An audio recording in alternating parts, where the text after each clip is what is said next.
المحاضر المحترم الأستاذ إخوان المساعد، أيها الإخوة والأخوات الأعزاء، أحييكم بتحية الإسلام، تحية من عند الله مباركة طيبة. السلام عليكم ورحمة الله وبركاته. أهلا وسهلا ومرحبا بكم في هذه المحاضرة الثانية بعد أن التقينا في الأسبوع الماضي. وسنبدأ محاضرة اليوم بقراءة البسملة. بسم الله الرحمن الرحيم. هل حضروا جميع الطلبة؟ ألو ألو، هل تسمعوني؟ سلام أستاذ. طيب هذا الفصل الأول باء ولا جيم ودال؟ جيم ودال. جيم ودال. طيب هيا بنا نستمع إلى المحاضرة التي يلقيها فضيلة الأستاذ الدكتور أمزير، فعليه فليتفضل مشكورا. تفضل بروف. Ya. Baik. Assalamualaikum warahmatullahi wabarakatuh. Waalaikumsalam warahmatullahi wabarakatuh. هذا اليوم نبدأ بالموضوع يعني طريقة التدريس، طريقة القواعد والترجمة. Halo. Ya, طريقة والترجمة. Ya. هل تسمعون؟ Halo? Halo. Ya, Pak Muradi. Enggak kedengaran? Dengar, Bro. Gimana Pak Iwan, enggak kedengaran? Ada Prof, kedengaran Prof. Ya, jelas. Mungkin muskilah Pak Muradi saja kali. Sinyal nampaknya Prof, kelihatannya. Ya. Jadi hari ini kita mulai dengan membahas metode tata bahasa terjemahan. Tariqatul qawaid wa tarjamah. Allati sayalqawna farik al-ula ya. Ya, man saya dekat demi bihadza al-mawdu'. Ada enggak siapa yang mempresentasikan topik ini? Yang mempresentasikan topik ini dari kelompok 1, Ustaz. Siapa namanya? Namanya diantaranya ada E.F. Saiful Haq. Nah, itu dulu siapa? Coba. Ada Al-Hadi Pratama. Ada Rika Putri Kasari. Ya. Dan terakhir Nisa Sabrina. Ya, jadi ada presentasi kelompok ya, namanya kelompok 1 ya. Ada beberapa orang yang akan mengetengahkan topik kita hari ini adalah metode tata bahasa terjemahan. Nah, apa yang harus dibahas dalam topik ini? Yang pertama adalah nasy'atuha. Ya, latar belakang munculnya metode ini. Kemudian al-ahdaf wal malamih dari metode ini, yaitu tujuan dan karakteristik dari metode ini. Ya, kemudian ada dasar-dasar filosofis, teoritis atau yang disebut dengan madkhal ya dari metode ini. Berikutnya baru bagaimana metode ini dilaksanakan, fungsi guru, fungsi siswa dan fungsi materi di dalam metode ini. Kemudian bagaimana metode ini dilaksanakan di kelas. Dan selanjutnya adalah apa kelebihan dan kekurangan metode ini. Ya, itu yang harus Anda simak ya, mulai dari historisnya, mengapa metode ini muncul dan kapan. Ya, oke. Bisa kita mulai dengan share screen dulu. Ya, silakan. Share. Siapa tadi? Atau dibantu Pak Ikhwan, silakan. Ya. Sudah siap, atau perlu dibantu? Sudah, Ustaz. Ya, baik. Silakan sudah saya setting.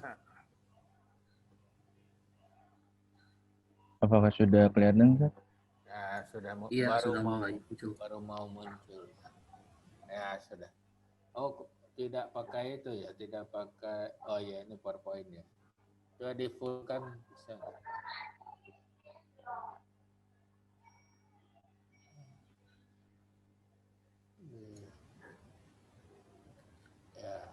Ya.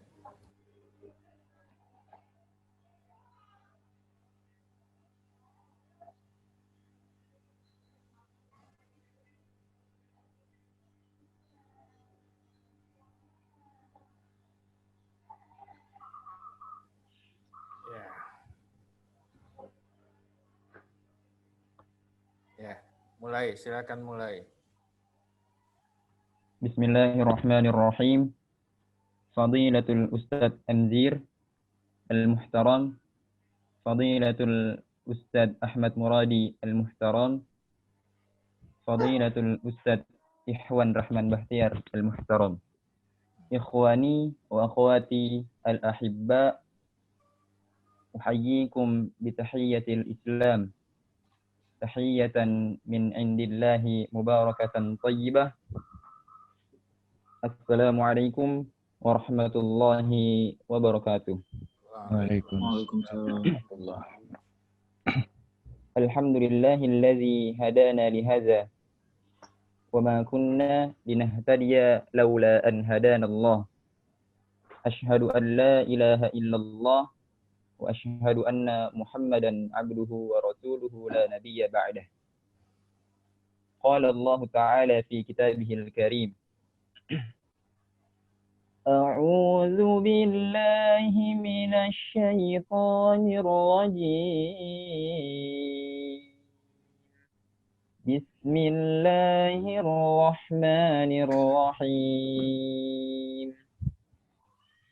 يا أيها الذين آمنوا قوا أنفسكم وأهليكم نارا أنفسكم وأهليكم نارا وقودها الناس والحجارة عليها ملائكة غلاظ شداد لا يعصون الله ما أمرهم ويفعلون ما يؤمرون. صدق الله العظيم. صدق الله العظيم. طيب أنا اسمي Al-Hadi Pratama. أنا جئت من فرقة الأولى وأنا ومعي Ep Saiful Haq, Nisa Sabrina Qintani, Rika Putri Kasari. يعني نحن سنبحث عن طريقة القواعد والترجمة مباشرة. يعني خرائط المفاهيم. أولا تعريف وتاريخ وتطوير. الثاني أهداف الطريقة. الثالث وظائف كل من المعلم والمتعلم والمواد التعليمية. والرابع المزايا والعيوب من طريقة القواعد والترجمة. يعني مباشرة. أولا تعريف وتاريخ وتطوير الذي يلقينا أب سيف الحق، فليتفضل عليه مشكورا. شكرا. بسم الله الرحمن الرحيم.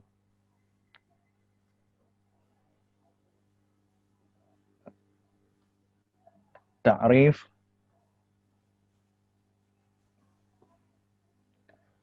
الطريقة القواعد والترجمة هي الطريقة التي تتكون من طريقة النحو وطريقة الترجمة، وهي التي تبدأ بتعليم القواعد وشرحها شرحا طويلا منفصلا وأدعما بواسطة اللغة الوطنية.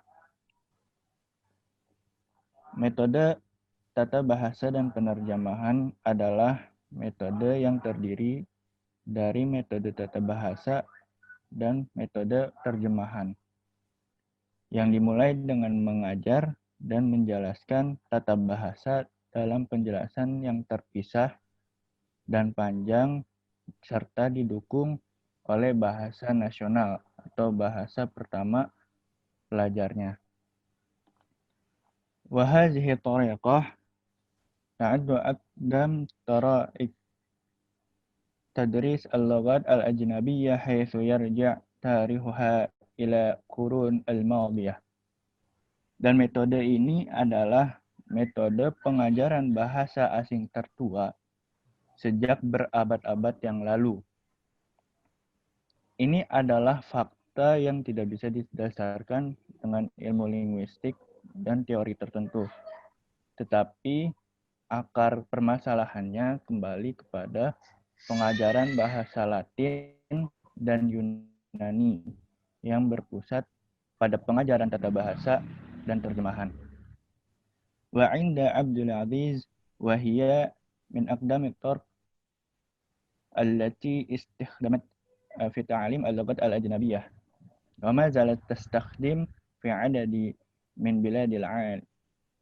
Menurut Abdul Aziz, metode ini adalah metode pengajaran bahasa tertua yang diketahui. Ini adalah salah satu metode tertua yang digunakan dalam pengajaran bahasa asing dan masih digunakan di sejumlah negara di dunia.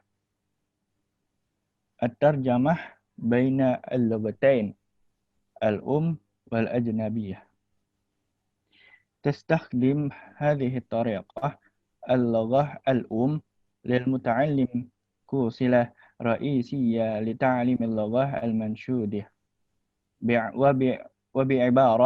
وبعبارة أخرى تستخدم هذه الطريقة الترجمة كأسلوب رئيس في التدريس.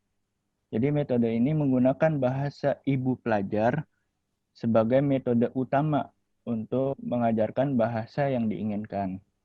Dengan kata lain, metode ini menggunakan terjemahan sebagai metode pengajaran yang utamanya.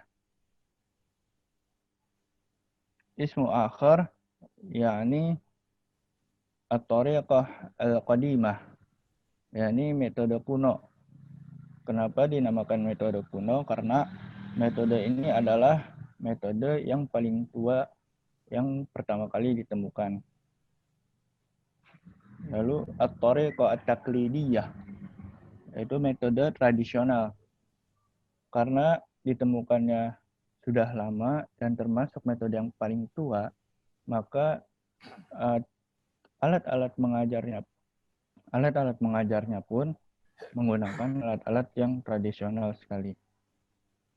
Lalu at-tariqah al-burusiyah wa tariqah anshishiruniyah, yakni dua metode yang dikenal di Amerika Serikat pada abad ke-9 Masehi, ke-19 Masehi dengan nama yang berbeda. Jadi modelnya itu atau metodenya itu sama, tetapi dikenal dengan julukan yang berbeda, yaitu metode Prusia dan metode Cicero. Tetapi menjadi populer sebagai metode tata bahasa dan terjemahan pada tahun 30-an di abad ke-20. Tarikh wa tatwir tariqah qawaid wa tarjamah. يرى فريق الباحثين أنها كانت تستعمل قديما في تدريس اللغات ذات حضارات قديمة في الصين والهند واليونان، كما يرى فريق أخرى أنها تعود إلى ما يعرف بعصر نهضة في أوروبا، حيث nukilat al-lughatan Yunaniyah wa Latiniyah at-taras al-insani. Jadi dulu ada dua tim peneliti. Yang pertama, tim pertama mengajarkan bahasa peradaban kuno di Cina, di India, dan Yunani. Dan tim yang satu lagi percaya bahwa metode ini berasal dari apa yang dikenal dengan Renaissance yang ada di Eropa, di mana bahasa Yunani dan Latin mengirimkan warisan manusia, yaitu berupa bahasa yang ditulis dalam berbagai bahasa ke dunia barat.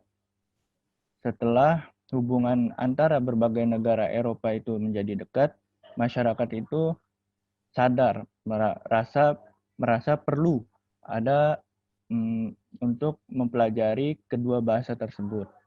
Dan di dalam hal ini, dia mengikuti metode yang umum dalam mengajar bahasa kedua pada abad pertengahan di negara-negara Eropa.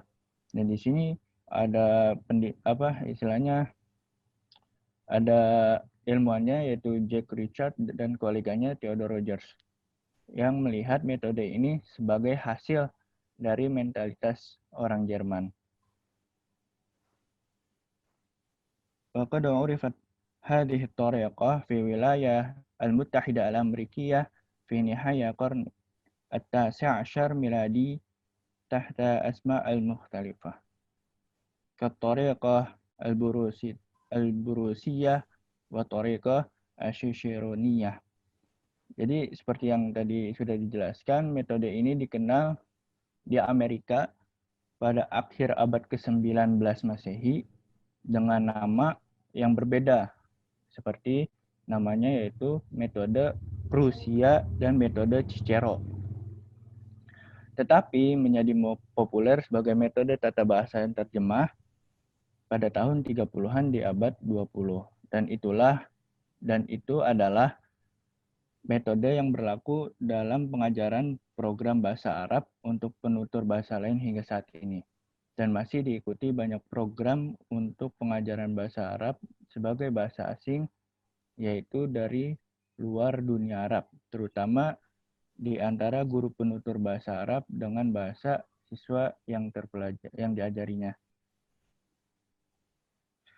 Tamat tasmiyah hadhihi tariqah al-qawaid wa tarjamah fi qarni al-19 indama كانت هذه الطريقة استخدامها الأوروبي في تعليم اللغة الثانية ورب مدرسي اللغة العربية في البلاد العربية وغيرها من البلاد الإسلامية بل بلادنا إندونيسيا فإن مدرسيها يستخدمون هذه الطريقة لتعليم اللغة الهدف خاصة في معاهد التقليدية. Jadi metode ini disebut metode tata bahasa dan terjemahan pada abad ke-19 ketika metode ini digunakan oleh orang Eropa dalam pengajaran bahasa kedua. Dan para master guru bahasa Arab di negara-negara Arab dan negara-negara Islam, bahkan di negara kita, negara Indonesia, sehingga para gurunya menggunakan metode ini untuk mengajarkan bahasa kedua yang ingin dipelajari, terutama untuk lembaga-lembaga adat tertentu. Syukran ala husni istimamikum, dan dilanjutkan oleh teman saya. Ya, silakan dilanjutkan. Afwan, sebelumnya teman-teman, apakah suara saya terdengar dengan jelas? Baik, ya, bagus. Ya. Bismillahirrahmanirrahim. Sa'astamir an ahdafi tariqah wa malamihiha. Al-awwal, الهدف الرئيس من تعليم اللغة الهدف هو تمكين الدارسين من قراءة النصوص المكتوبة بها والاستفادة من ذلك في التدريب العقلي وتذوق الأدب المكتوب والاستمتاع به مع القدرة على الترجمة من اللغة الهدف وإليها. Jadi tujuan utama dari pengajaran bahasa target adalah agar peserta didik mampu membaca teks-teks yang tertulis dalam bahasa target. Dan manfaat dari hal tersebut adalah dalam melatih mental dan peserta didik mencicipi sastra yang tertulis dan menikmatinya bersama kemampuan untuk menerjemahkan dari bahasa target ke bahasanya. Jadi tujuan utama pengajaran melalui metode ini adalah untuk memungkinkan siswa menjelajahi karya sastra atau mengembangkan kemampuan dalam membaca literatur dalam berbahasa target, serta adanya penghayatan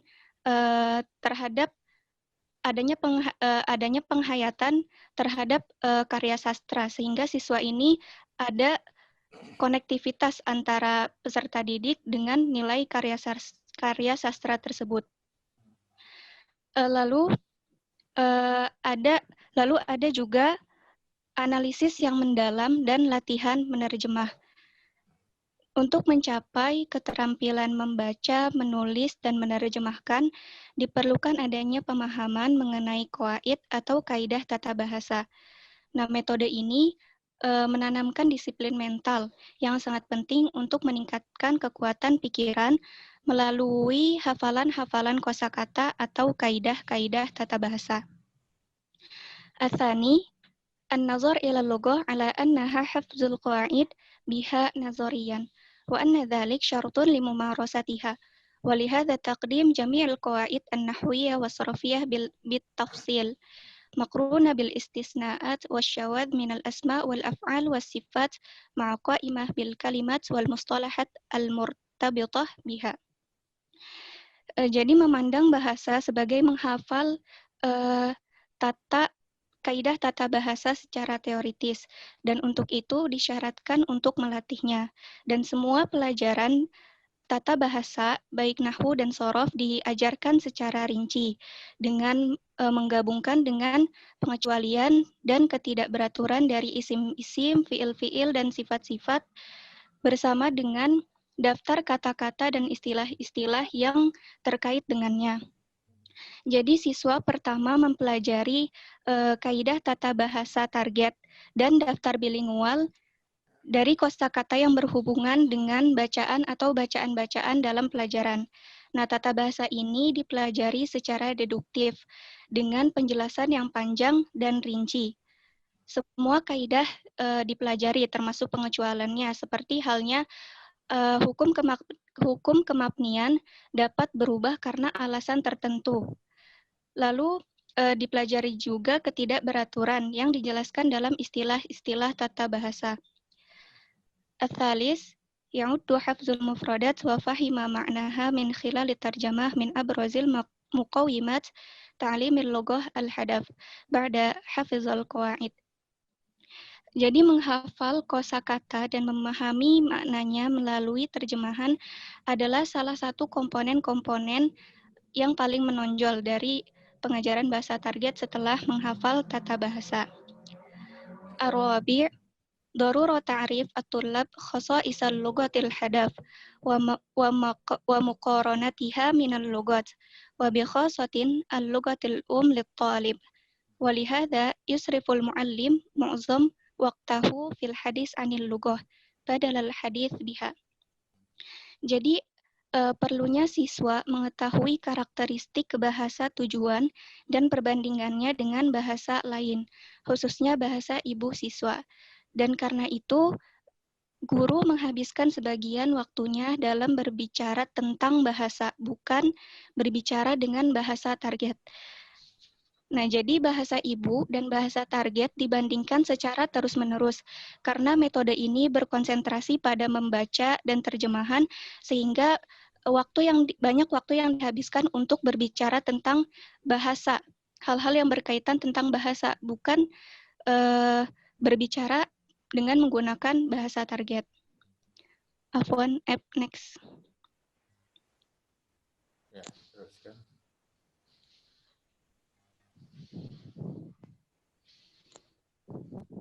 Ada yang membantu?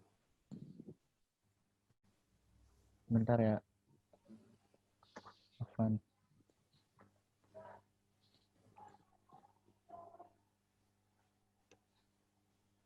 Ya. Al-khamis, الاهتمام بالقراءة مع قدرة على الكتابة التقليدية من خلال التدريب على الترجمة من اللغة الأم إلى اللغة الحدث وعدم الاهتمام بمهارة فهم المسموع والكلام.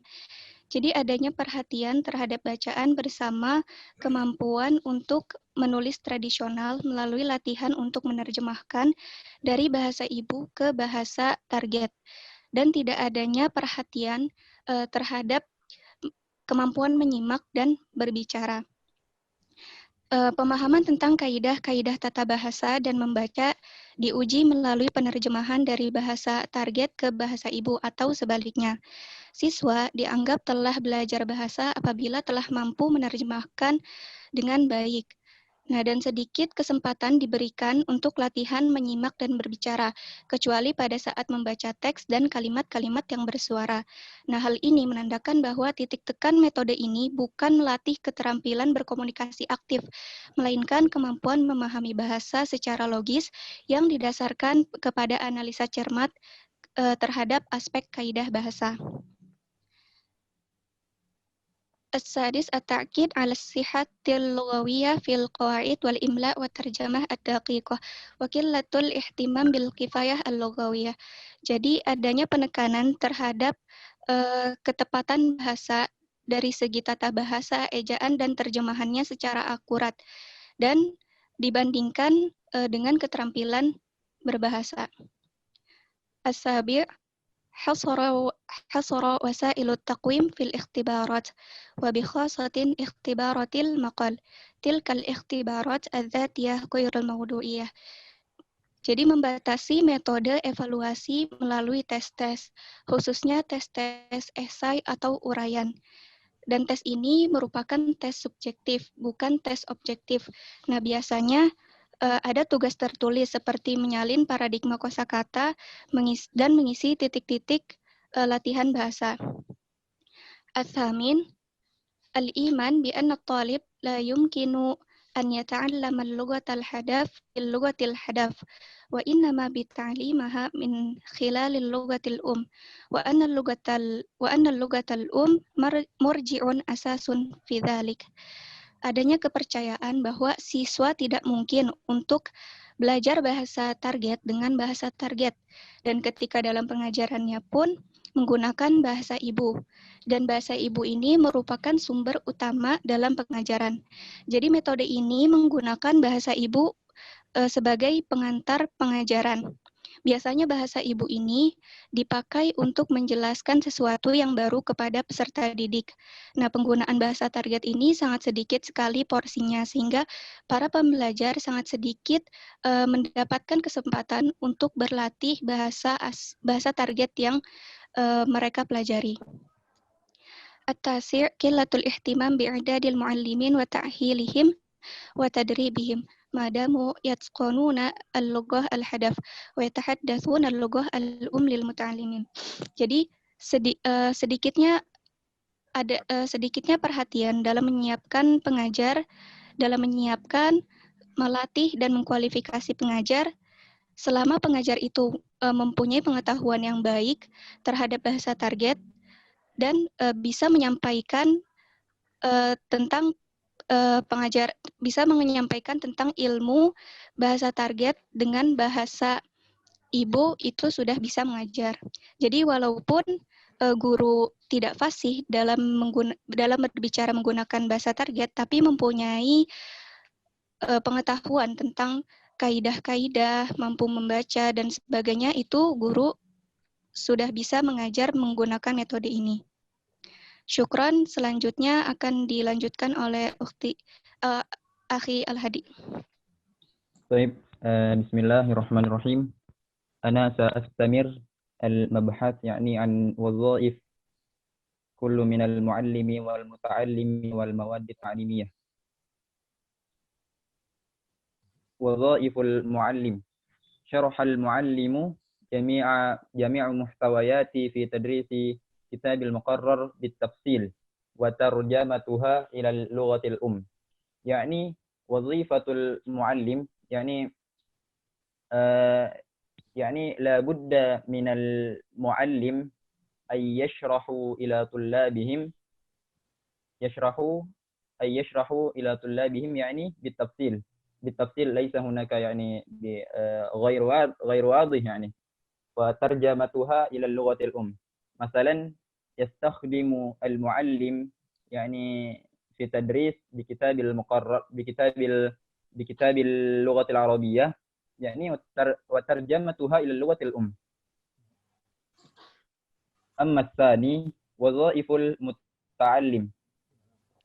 المتعلم يستمع معظم الوقت إلى شرح المعلم وليس له قدرة ولا فرصة لمناقشة أو الحديث مع الزملاء. يعني وظيفة المتعلم فقط يستمع معظم الوقت إلى شرح المعلم. يعني لا بد من المتعلم أن يركزوا ماذا بشرح معلم وليس له قدرة ولا فرصة لمناقشة أو الحديث مع الزملاء. أما الثالث وظائف المواد التعليمية يحتوي المنهج الذي تتبع فيه هذه الطريقة على كتابين أحدهما للقواعد النحوية والصرفية والآخر للقراءة. كما أننا يعني نحن نبحث يعني طريقة القواعد والترجمة. يعني المواد التعليمية يعني يستخدم كتابين أحدهما للقواعد النحوية والصرفية يعني النحوية وصرفية للقواعد والقراءة يعني للترجمة ولا يسمح بالخروج عنهما لأن المطلوب من المعلم أن يشرح جميع محتويات الكتاب المقرر بالتفصيل. استمر في حجرة الدرس. التدريس بهذه الطريقة لا يكلف المعلم جهدا ولا يمنحه فرصة للإبداع أو تنويع الأنشطة. يعني مثلا di kurikulum 2013 ini kita pakainya bukan ini lagi ya, bukan teacher center lagi, tapi student center. Jadi semuanya udah nggak berfokus pada guru lagi. Jadi di kurikulum 2013 ini kreativitas siswa itu dinomorsatukan. Yaqumul muallimu bitarjamatiha ila lughati ad-darisin al-um أو إلى لغة وسيطة ويكتب ذلك على سبورة. المعلم يعني ترجم المعلم إلى لغة الأم. عفوا.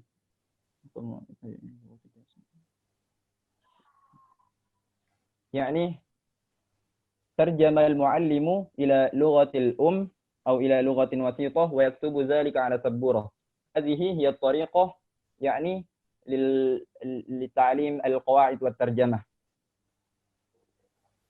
ثم بعد ذلك يبدأ المعلم بشرح القواعد الصرفية والنحوية. بعد يكتب المعلم يعني في سبورة يبدأ المعلم بشرح القواعد الصرفية والنحوية. Jadi setelah gurunya itu dia ngejelasin bahasa Arabnya, dia ngebaca semuanya, terus diterjemahin ke bahasa ibu, ke bahasa Indonesia. Setelah itu gurunya itu kan tadi kan udah ditulis di papan tulis. Setelah di papan tulis itu dipelajari kaidah tata bahasa Arabnya, kaidah nahwu dan sorofnya. Yumkin hadza minni, syukran. Selanjutnya akan dilanjutkan oleh Nisa Sabrina. Bismillahirrahmanirrahim. Afwan, sebelumnya saya berniat untuk meminta izin kepada profesor dan ustadz untuk mematikan kamera karena terkendala oleh sinyal. Ya, boleh, silakan. Ya. طيب في هذه الفرصة طيبة سأشرح لكم عن الموضوع المزايا والعيوب من طريقة القواعد والترجمة. Suaranya bergetar-getar kenapa? Suara. Terdekat. Ya. Dipelanin. في هذه الفرصة طيبة سأشرح لكم عن الموضوع المزايا والعيوب من طريقة القواعد والترجمة. أن كل طريقة التدريس لها مزايا وعيوبها، ولذلك لا توجد طريقة كاملة، لأن المزايا والعيوب تعتمد على الوقت والظروف والقائمة. Pada kesempatan kali ini saya akan menjelaskan tentang kelebihan dan kekurangan dari metode tata bahasa dan terjemah. Pada dasarnya, pada setiap penggunaan metode pembelajaran terdapat kelebihan dan kekurangan yang ada. Oleh karena itu ada. Coba mikrofonnya dicek sebelah ini. Mikrofonnya ya.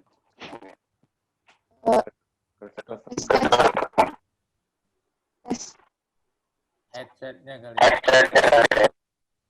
Coba headsetnya deh. Kalau tanpa headset bisa kali coba. Yes. Mungkin langsung ya. Nah, ke laptop ya.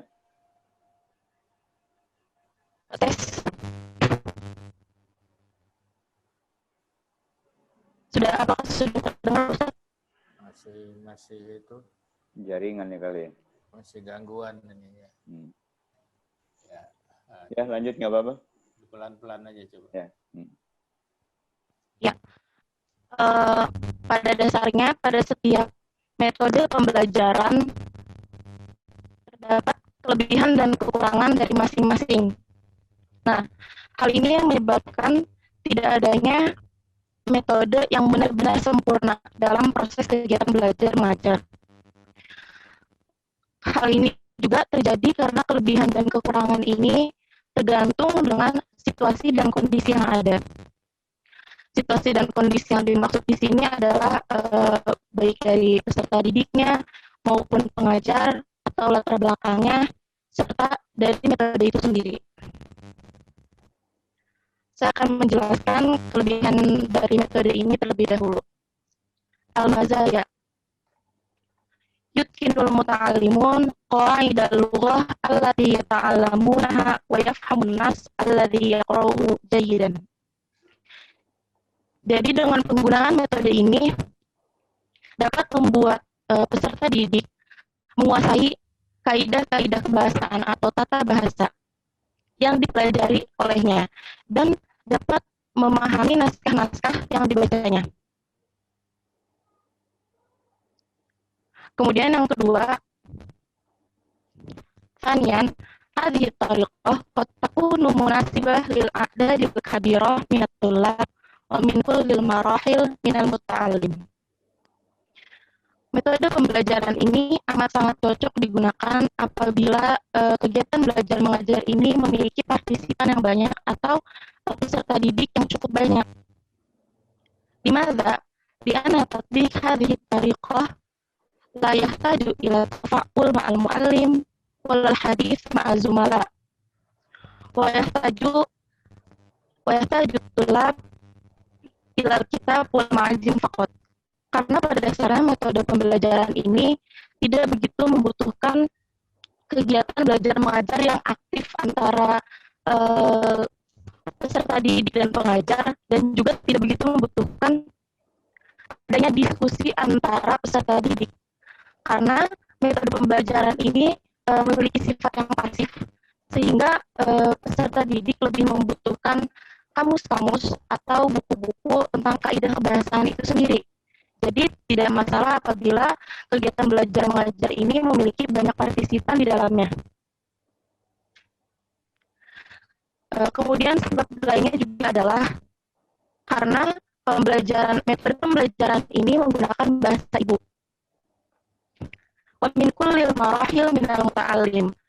Metode ini cocok untuk berbagai jenjang dari pembelajar bahasa, baik dari jenjang pemula maupun jenjang lanjutan. Hal ini karena metode ini lebih sering menggunakan bahasa ibu atau bahasa utama yang dimiliki oleh peserta didik. Kemudian selanjutnya, hadhihi tariqah tusa'idul muta'allim liyafham sifat al-lughah allati yata'allamuha mithlul ma'rifah al-mufradat wal ibarat wa jumalil iradil khasah. Penerapan dari metode ini sangat membantu peserta didik agar dapat memahami karakteristik dari bahasa itu sendiri, dari bahasa yang dipelajarinya, seperti pengertian dari kosakata maupun frasa dan kalimat-kalimat yang dimaksud. Hal ini terjadi karena metode yang digunakan atau metode tata bahasa dan terjemah ini bersifat teoritis dan lebih tekstual. Kemudian selanjutnya yustafadu hadhihi tariqah fi halati ta'allum al-dhati. Lianna al-muta'allim yastakhdimu al-qudrah ala tadhakkar wal hifzi al-qawaid. Metode ini digunakan dalam bentuk belajar mandiri. Jadi metode pembelajaran ini cocok untuk pembelajaran autodidak atau tidak begitu membutuhkan guru yang terlalu mahir. Karena pada dasarnya metode ini lebih menekankan kepada berpikir dan menghafal kaidah-kaidah juga kosakata yang ada. Bisa di next.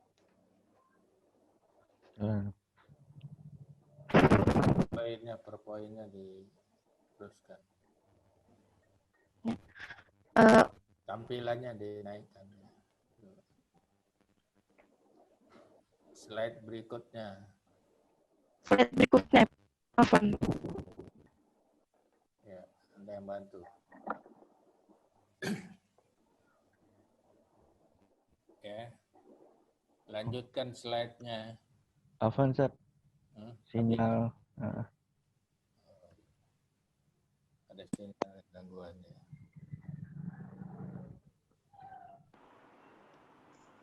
Nah, itu. Al-Uyub sekarang ya. Naam. Wal-an syarah al-uyub min tariqil qawaid wa tarjamah.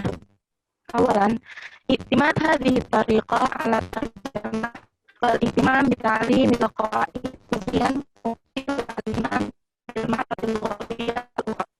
jadi penerapan dari metode ini adalah lebih menekankan kepada sistem penerjemah atau pengalihan bahasa, baik dari bahasa utama ke bahasa yang akan dipelajari maupun sebaliknya. Dan memberikan perhatian juga kepada kaidah-kaidah bahasa secara teoritis. Sehingga ini merupakan sedikitnya perhatian kepada kemahiran berbahasa yang lain, seperti kalam, seperti istima, karena metode pembelajaran ini lebih menekankan kepada terjemah dan kepada qiraah dan sedikit adanya proses kitabah. Kemudian selanjutnya hadhihi tariqah la tuslih li tadrisil lughah al-ajnabiyyah lil atfal. Jadi metode pembelajaran ini tidak begitu cocok untuk seorang anak kecil, untuk jenjang anak-anak. Hal ini karena daya pikir seorang anak masih belum mampu melakukan pengalihan bahasa atau penerjemahan dan penghafalan kaidah. Li'annahum la yadrikuna katsiran mimma yuqaddimu min mustalahat wal kalimat wal ibarat nahwiyah was sarfiyah.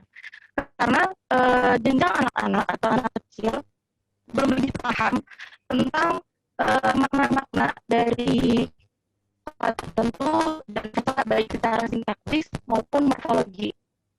Karena itu metode ini tidak begitu cocok untuk anak-anak.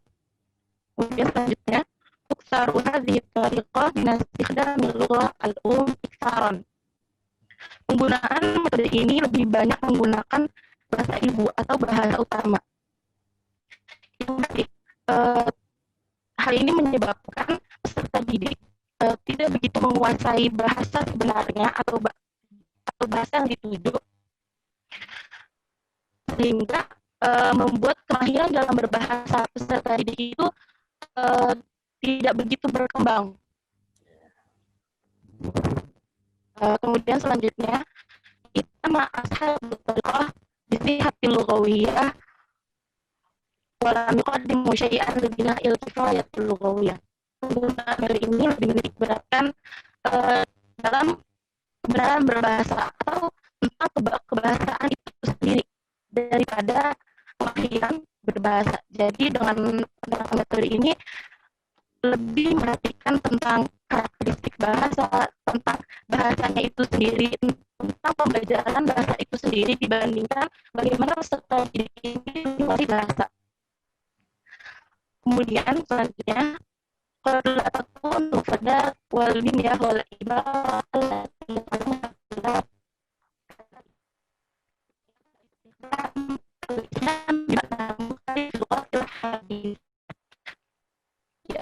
jadi penggunaan kosakata, struktur bahasa maupun frasa yang digunakan oleh metode ini bisa saja tidak lagi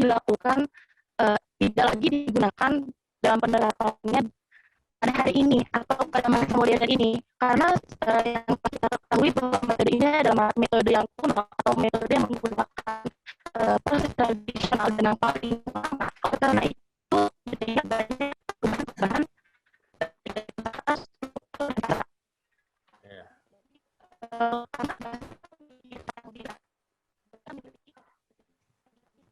Ya, saya kira sudah cukup dulu ya, nanti diperdalam dalam diskusi. Ya. Mungkin slide-nya di stop dulu. Slide-nya. Ya. Kembali ya. Baik. Ya. Kelompok 1 ya telah menyajikan makalahnya tentang Tariqatul Qawaid wa Tarjamah, mulai dari nasy'ah tadi. Nasy'atuha. Jadi bagaimana latar belakang munculnya metode tata bahasa terjemahan. Kemudian karakteristik dari metode tata bahasa terjemahan serta tujuannya. Berikutnya tadi peran guru, peran siswa, peran materi ajar di dalam metode ini. Dilanjutkan bagaimana metode ini dilaksanakan di kelas. Dan selanjutnya adalah kelebihan dan kekurangan. Nah, kita mulai diskusinya pada nasy'ahnya dulu. Apa latar belakang munculnya metode tata bahasa terjemahan dan nama-nama yang digunakan. Ya, digunakan. Nah, untuk memahami bagian ini silakan dulu tanya jawab. Ya, tafadhal. Ya. Dari tampilan tadi ya, kata-kata kunci yang bisa kita ambil apa? Ya, mungkin saya dulu jelaskan sedikit. Aqdamut tara'iq fi ta'limil lughatil ajnabiyyah fil alam. Ya, ini Tariqatul Qawaid wa Tarjamah ini adalah metode yang sangat tua. Aqdamut tara'iq atau aqdamut turuq fil alam. Ya. Kapan metode ini diperkirakan? Itu pada abad ke-19 ya, mungkin sebelumnya. Kenapa? Karena orang ingin belajar bahasa dulu, yaitu bahasa Yunani dan bahasa Latin. Mengapa bahasa Yunani, bahasa Latin perlu dipelajari? Karena kedua bahasa inilah yang merekam budaya-budaya dulu. Ya. Jadi kedua bahasa ini digunakan untuk melestarikan kebudayaan manusia di zaman dulu. Ya, jadi orang ingin belajar. Nah, bagaimana caranya? Yaitu menggunakan metode yang digunakan pada abad pertengahan atau Renaissance tadi. Renaissance. Ya. Asr Nahdah. fil Oroba. Limadza sumiyat bi tariqatil qawaid wa tarjamah. Lianna hadhihi tariqah tahtamu bihifzil qawaid wal mufradat. Summa terlibat fi tarjamah min wa ila al-lughatul min al-Arabiyah ila al-Indonesia atau min al-Indonesia ila al-Arabiyah. Al-ihtimam bitadris al-qawaid, hifzul qawaid, ya, wazifatul muallim yakni yasrahuna al-qaidah al-qawaid bil lughatil arabiyyah. Summa yadris al-muallim al-qaimah minal mufradat wa maktub ala saburah al-mufradat. Summa yutarjimuhu ila al-lughatil Indonesia.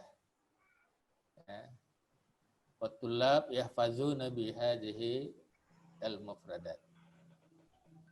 Ya. Dan di Amerika namanya lain ya. Tadi apa? Cicero apa tadi namanya. Jadi bukan metode tata bahasa dan terjemahan, tapi maksudnya sama. Maksudnya sama. Jadi tariqatul qawaid terjemah yakni tariqah at-taqlidiyah, at-tariqah al-qadimah, metode kuno atau metode tradisional. Namun karena kepraktisan metode ini, karena manfaatnya, ya, metode ini tetap digunakan sampai sekarang. Ya, kalau Anda lihat di pesantren-pesantren di mana-mana yang digunakan baik dalam bahasa Inggris, bahasa Arab maupun bahasa asing lainnya, al-ihtimam bil qawaid wa tarjamah bihifzil mufradat, asyarhah anil qawaid, asyarhah anil mufradat, wa musta'mal fiha al-lughat al-Indonesiyah fi syarhil qawaid wa al-mufradat. Ya, itu intinya ya. Jadi tidak dikenal sekarang tapi yang paling tua di dunia. Nah, sekarang itu dulu, coba silakan kalau ada yang ingin bertanya atau menanggapi apa yang dijelaskan oleh teman tadi. Ya. Karena kita lebih tekankan diskusi ya. Ya, silakan. Tafadhal. Mungkin ada tambahan dari Ustadz Murad. Ya. Lanjutkan dulu. Lanjutkan diskusi. Ya, silakan. Silakan. Ya, atau sudah mafhum di sini. Ya. Intinya metode yang paling tua di dunia ya, dimulai dengan dulu keinginan mempelajari bahasa Yunani dan bahasa Latin. Kenapa bahasa itu dipelajari? Karena bahasa itulah yang mentransfer budaya ya, naql al-adab al-alami ya, al-alam. Turas al-adab ya. Oke. Sampai sekarang sebenarnya bahasa Latin, bahasa Yunani masih digunakan di dalam misalnya bidang-bidang keilmuan. Istilah misalnya kedokteran itu banyak menggunakan bahasa Latin. Nah, istilah-istilah keilmuan. Nah, bahasa Arab itu bahasa yang paling tua di dunia dan masih terpakai sampai saat ini. Tapi bahasa Latin, bahasa itu sudah hilang, diganti dengan bahasa Jerman, bahasa Prancis, Inggris. Tapi kalau bahasa Arab masih terjaga kemurniannya sampai saat ini. Kenapa? Karena kaitannya dengan Al-Quran, kaitannya dengan agama. Ya, gitu. Oke. Coba lihat kembali dengan ininya. Khasais Ahdaf wal malamih. Malmah, malamih. Malamih karakteristik. Ya. Ya, apa yang menjadi utama di situ karakteristiknya? Ya. Ada nggak yang tidak dipahami di situ? Ya, silakan kalau ada Anda diskusi. Jangan ini as-sukut. As-sukut alamatur rida itu nggak berlaku dalam belajar. Ya. Silakan. Ya, tadi teman-temannya sudah menguraikan dengan panjang lebar ya. Ya, saya kira sudah bagus presentasinya. Nah, sekarang bagaimana Anda memahami ini? Ya.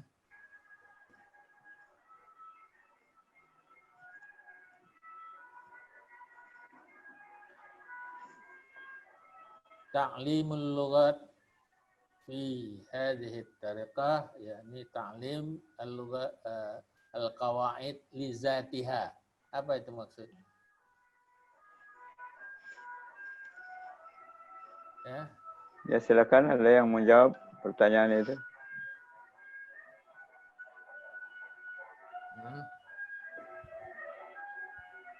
Bahwa pelajaran bahasa bukan untuk belajar bahasa, tetapi belajar tentang bahasa. Ya, belajar pengetahuan bahasa. Ini kelebihan apa kekurangan di sini? Ya. Nah. Ya. Mengajarkan kalimat ghair mutarabit, ghaira mutarabitah gitu. Ya, kata-kata yang lepas-lepas. Ya. Jumal juga jumlah ghair mutarabitah. Kalimat lepas. Nah, itulah yang dibaca kemudian diterjemahkan dari bahasa Arab ke bahasa ibu. Nah, ini bagus apa tidak? Bagaimana kita menghafal kosakata 10 sampai 20 kosakata? Ya. Dalam bentuk tabel. Ditulis di papan tulis lengkap dengan terjemahannya. Itu bagus apa tidak? Ya. Oke. Itu antara lain ya. Jadi Anda sekarang bisa bertanya, bisa menanggapi, bisa melihat kelebihan dan kekurangannya tadi. Ya, tafadhal. Tafadhalun. Ya, siapa dulu? Silakan ininya yang bawa makalah ini yang memberi kesempatan kepada teman-temannya untuk bertanya. Ya, silakan.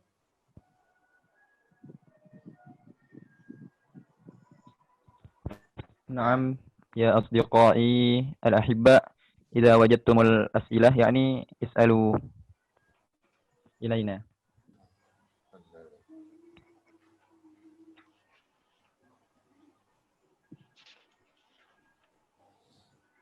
Ya, enggak usah takut-takut bertanya ya. Kita belajar ini gembira saja ya, senang-senang gitu. Jangan ini ada rasa-rasa takut-takut, nggak perlu. Ya. Ini menarik ini sebenarnya ya. Temannya udah berusaha menjelaskan sebaik mungkin tadi. Nah, oke, sekarang Anda mengikuti teksnya tadi, ada yang kurang jelas atau apa? Nah, silakan. Silakan. Ya.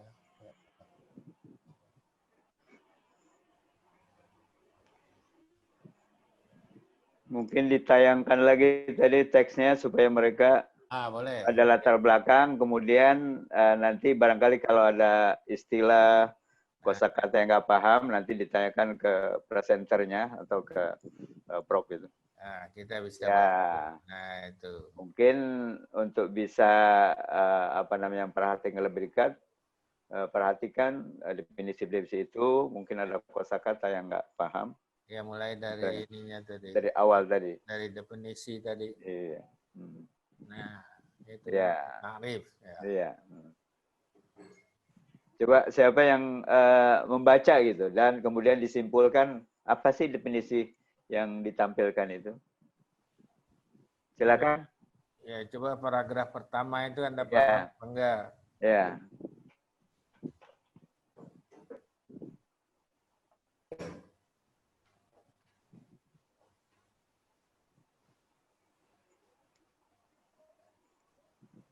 Coba kata-kata wa muda aman. Nah, ada nggak yang tidak paham itu? At-tariqah. Nah, itu mungkin at-tariqah alif lamnya dibuang ya. Dia mudhaf jadi tariqatul qawaidi wat tarjamah. Dia at-tariqah allati tatakawwan min tariqati an-nahwi wa tariqati tarjamah wa hiya allati tabda'u bi ta'limil qawaidi wa syarhiha syarhan tawilan mufassalan wa muda'aman. Nah, kalimat muda'aman itu siapa yang tahu coba? Itu nonnya tambah ya, mufassalan harusnya ya, bukan munfasilan ya. Ya, mufassalan. Kalau mufassilan kan terpisah. Kalau ini rinci. Mufassalan rinci kan iya. perkuat. Muda'aman biwasitatil lughah al-wataniyah.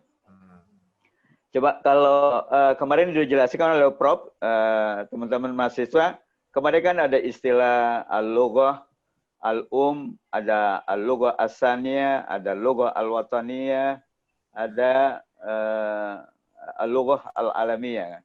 Al-ajnabiyah. Al-ajnabiyah. Coba siapa yang bisa membedakan istilah-istilah itu? Terutama dalam konteks Indonesia. Indonesia kan ini kan kaya. Ada lughah al-wataniyah, mungkin ada lughah al-um. Kalau di Arab mungkin nggak ada. Nggak ada bedanya antara lughah al-um dengan al-lughah al-wataniyah.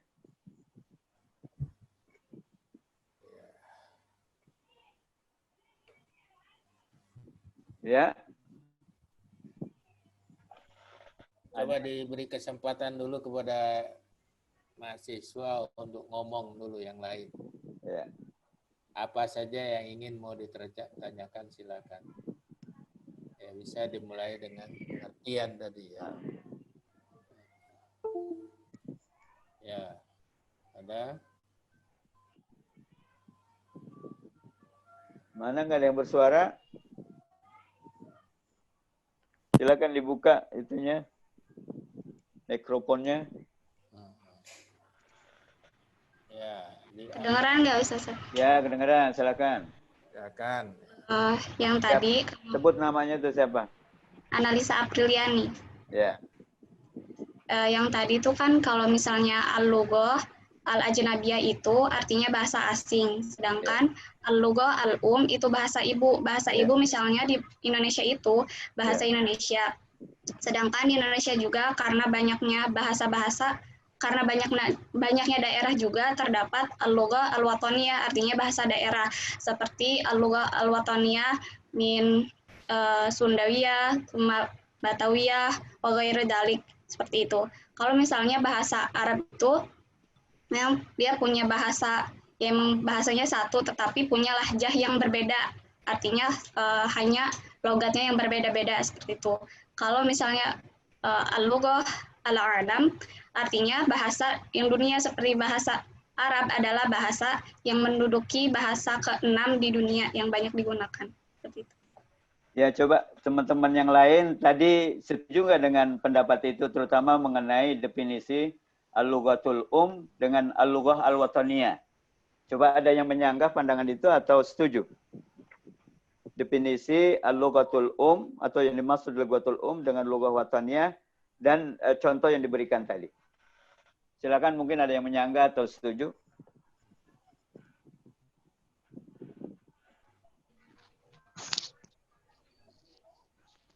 Ya. Diawali Ustadz. Iya, silakan. Paling ke lughah al-wataniyahnya aja ya Ustadz. Iya. Karena al-lughah wataniyah itu sama aja dengan lughah yaitu sama-sama bahasa Indonesia. Paling ke situ Ustadz. Ya, ada lagi pendapat lain? Ya, Sudah hampir meluruskan tapi masih belum tepat betul. Silakan. ya Ustaz, kalau menurut saya al-lughatul itu kan bahasa ibu. Iya. Kayak misalkan ibunya berbahasa Sunda gitu. Ya. Dia bahasa ibunya bahasa Sunda. Ya. Lalu al-lughah al-wataniyah itu yang dimaksud adalah bahasa resmi negara itu, Ustaz. Betul. Terus kalau bahasa asing bagi kita orang Indonesia apa? Bahasa asing, kayak misalkan bahasa Inggris, bahasa Arab bagi kita orang Indonesia. Baik, Mumtazah. Nah, ini ya saya kira pendapat yang tepat mengenai definisi lughatul itu artinya bahasa yang digunakan oleh masing-masing etnis kalau di kita ya. Ada Sunda, Jawa. Nah, itu lugha apa namanya? Lughatul Sedangkan al-lughal wataniyah ya kalau bagi kita orang Indonesia yaitu bahasa apa? Bahasa Indonesia. Sedangkan bahasa asing ya di luar itu, terutama bahasa yang 6 itu yang digunakan di PBB. Ya baik, coba saya jelaskan ya. Hunaka al-istilah lugatul Lugatul tusamma aidan bil lugatil ula. Ya, bahasa pertama yang dikuasai oleh anak itu disebut lugatul Kenapa lugatul Karena bahasa pertama itu sering dikaitkan dengan ibunya, bahasa yang digunakan ibunya di dalam merawat anak. Ya. Lugatul Tapi bahasa itu tidak selalu bahasa ibunya. Kalau dia kawin campur antara Jawa dan Minang, di rumah dia menggunakan bahasa Indonesia, maka bahasa pertamanya adalah bahasa Indonesia, bukan bahasa ibunya, bahasa Jawa atau bahasa Minang. Jadi istilah lugatul itu sama dengan lugatul ula, bahasa pertama. Kemudian ada lugatul tsaniyah, bahasa kedua. Nah, umumnya orang Indonesia itu belajar bahasa kedua adalah bahasa Indonesia. Sedangkan bahasa yang pertamanya adalah bahasa daerah yang disebut al-lughah al-mahalliyah. Mahalliyah, ya, lugat daerah. Nah, bahasa Sunda, bahasa Minang, bahasa Batak, bahasa Jawa itu disebut al-lughat al-mahalliyah. Ya.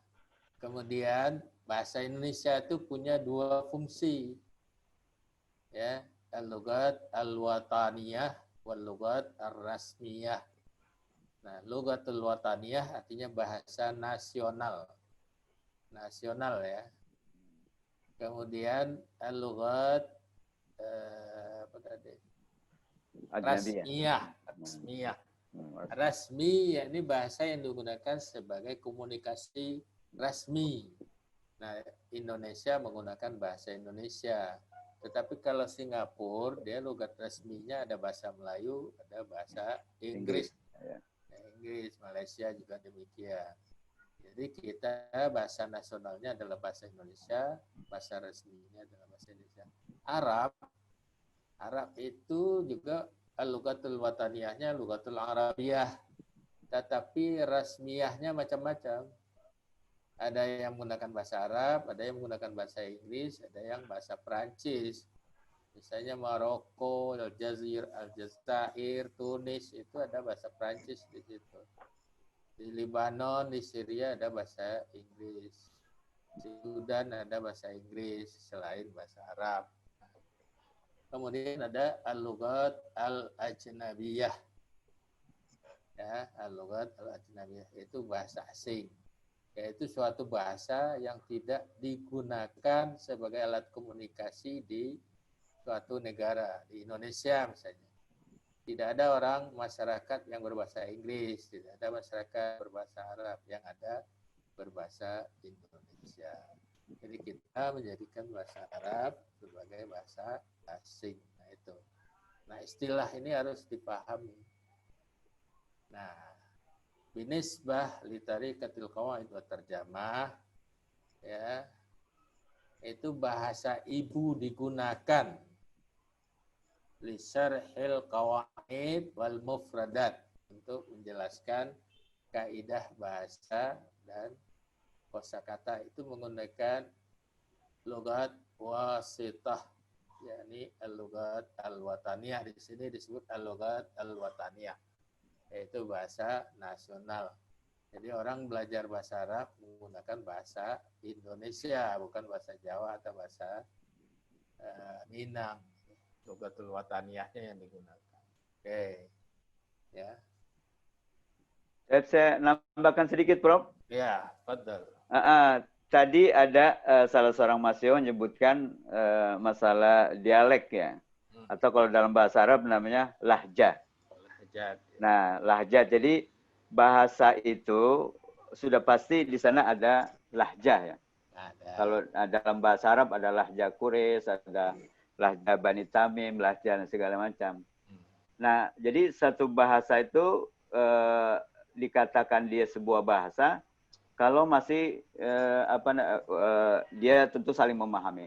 Nah, lahjah itu adalah salah satu bagian dari bahasa. Jadi kalau masih mereka saling memahami satu sama lain, misalnya ada lahjah Quraisy, ada lahjah Bani Tamim, lahjah Bani Kilab, segala macam, mereka saling memahami. Maka di bawah bahasa itu disebut lahjah dan dia belum terpisah.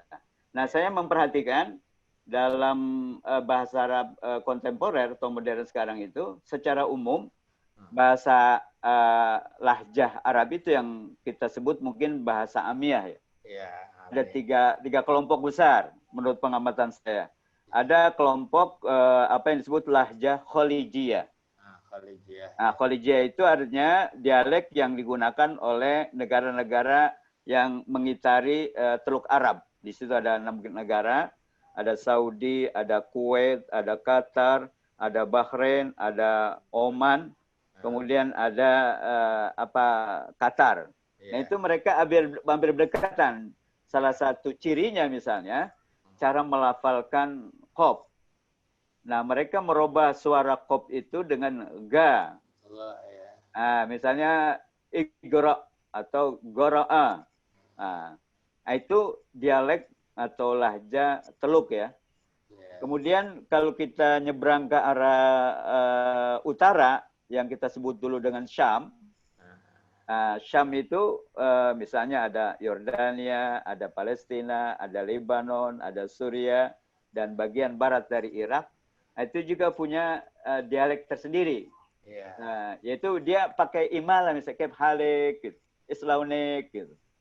Nah, jadi pakai imalah. Nah, itu khasnya dialek Syam namanya. Nah, kemudian ada dialek tengah. Mesir ya. Mesir, ada Sudan, ada Libya. Nah, mereka itu misalnya sebagai contoh dalam aswad, mereka merubah qaf dengan a. Jadi kalau Khalil itu orang Mesir atau sebagian orang Libya yang berbahasa Inggris itu alil. Jadi kalau ada orang marah misalnya kamu tuh kurang ajar, dia bukan Khalilul Adab, tapi alilul adab gitu. Alilul adab, ya. Iya. Terus kalau jim, mereka ganti dengan ga juga, jadid. Anta tolibun gadid gitu kan. Gadid. Nah, satu lagi dialek yang barat, ini agak susah nih. Barat itu yang Maroko, Aljazair, Tunisia. Nah, mereka kan terpengaruh dengan bahasa Perancis seperti Prof bilang tadi, karena mereka pernah dihabisi bahasa Arab, dijajah termasuk budayanya, bahasanya, sehingga satu generasi itu ada mereka tidak bisa bahasa Arab. Nah, ini memang bahasa itu sangat jauh, bahasa dialeknya atau lahjanya dari bahasa aslinya.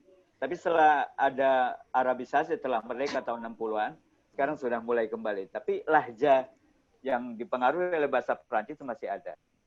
Tapi pada umumnya semua mereka masih saling memahami gitu kan. Cuma ada beberapa tadi perubahan bunyi, perubahan struktur yang yang berbeda. Tapi pada umumnya seperti Prof bilang, mereka semua bahasa nasionalnya, bahasa resminya adalah bahasa Arab fusah modern. Syukran, Prof. Iya, itu penggunaan istilah ya, bahasa pertama, bahasa ibu itu identik. Kemudian bahasa kedua. Bahasa kedua itu bahasa selain bahasa pertama tadi, bahasa yang dipelajari umumnya melalui sekolah. Ya, melalui sekolah, dan itu digunakan sebagai alat komunikasi di sekitarnya oleh masyarakat itu. Nah, seperti bahasa Indonesia bagi kita, seluruh orang Indonesia belajar bahasa Indonesia. Nah, di Malaysia, Singapura, dia bahasa Inggris dianggap sebagai bahasa kedua. Selain bahasa nasionalnya bahasa Melayu. Karena mereka mempelajari dan menggunakan sebagai alat komunikasi. Nah, seharusnya karena kita ini mayoritas Islam, bahasa Arab itu bisa dijadikan bahasa kedua. Bahasa kedua berdampingan dengan bahasa Indonesia seharusnya. Tapi ini yang tidak terjadi, kita lebih menganggapnya bahasa asing. Nah, di dalam kaitannya dengan metode ini, bahwa bahasa Arab itu tidak diajarkan menggunakan bahasa Arab, tetapi biwasitatil lughat al-wataniyah, itu melalui bahasa nasional. Nah, bahasa nasional kita adalah bahasa Indonesia. Jadi pembelajaran bahasa Arab menggunakan bahasa Indonesia. Untuk apa? Untuk menjelaskan kawaid, untuk menjelaskan mufradatnya. Ya, itu. Dan ada praktek menerjemahkan di situ. Ya. Tadribat fit tarjamah minal Arabiyah ilal Indonesia. Kalimat-kalimat sederhana, kalimat-kalimat lepas itu diterjemahkan dari bahasa Arab ke bahasa Indonesia atau sebaliknya. Nah, itu juga dijadikan praktek yang disebut dengan praktek di dalam tadris al-kitabah. Tadris al-kitabah al-basitah, sederhana. Oke. Mungkin dilanjutkan ke slide berikutnya. Ya, silakan. Karakteristik, ya, karakteristik coba diperhatikan situ, barangkali kalau ada yang nggak paham. Ya, satu persatu coba dilihat. Satu persatu. Ya, silakan adminnya. Ya, bro. Slide berikutnya. Dinaikkan itu tarif. Wow.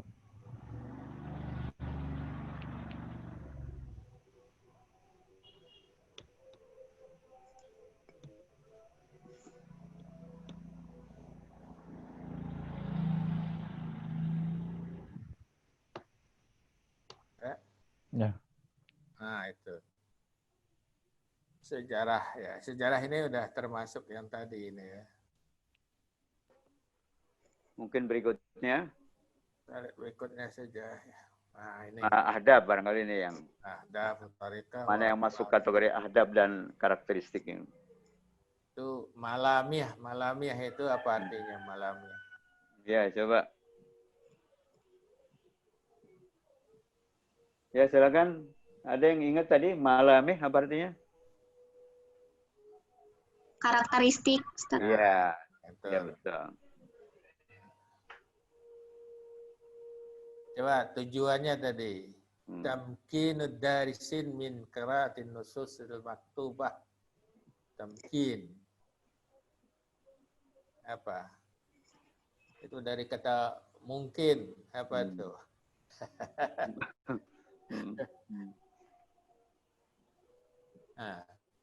Ya.